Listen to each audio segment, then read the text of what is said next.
नमस्कार, मैं हूं आपके साथ कविता राणा।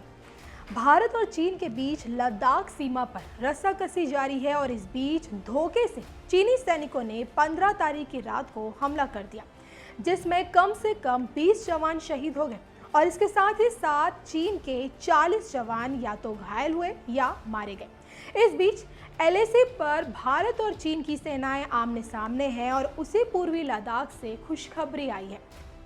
खबरों के मुताबिक गलवान घाटी में सेना के इंजीनियर्स ने 60 मीटर लंबे उस पुल का निर्माण पूरा कर लिया है जिसे चीन रोकना चाहता था। गलवान नदी पर बने इस पुल से संवेदनशील सेक्टर में भारत की स्थिति बेहद मजबूत हो गई है।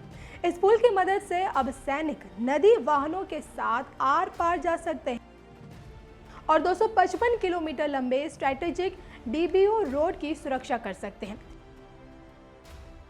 तो ये सड़क दरबुक से दौलत बेग ओल्डी में भारत के आखिरी पोस्ट तक जाती है जो कराकोरम के पास है। इस पुल की वजह से भी चीन बौखलाया हुआ है और मई में उसके सैनिकों के बड़ी संख्या में एलएसी पर आने की एक वजह ये पुल भी है,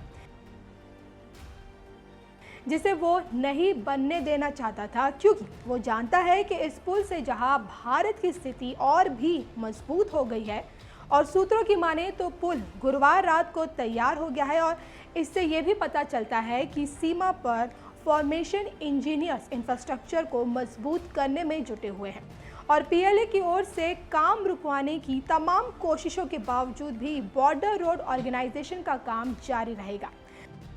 तो 4 मेहराब वाला ये पुल श्योक और गलवान नदी के संगम से 3 किलोमीटर पूर्व में बना है और पेट्रोलिंग पॉइंट 14 से 2 किलोमीटर पूर्व में। पेट्रोलिंग पॉइंट 14 की वो स्थान है जहां 15 जून को दोनों सेनाओं के बीच हिंसक झड़प हुई थी और ये वाई जंक्शन के नज़दीक है जहां गलवान नाला मुख्य नदी से मिलता है।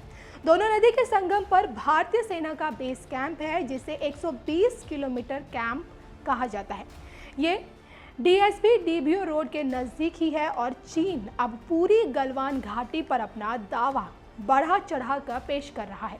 वो श्योक नदी तक भारत के दावे को कम करना चाहता है और यही लड़ाई की वजह है।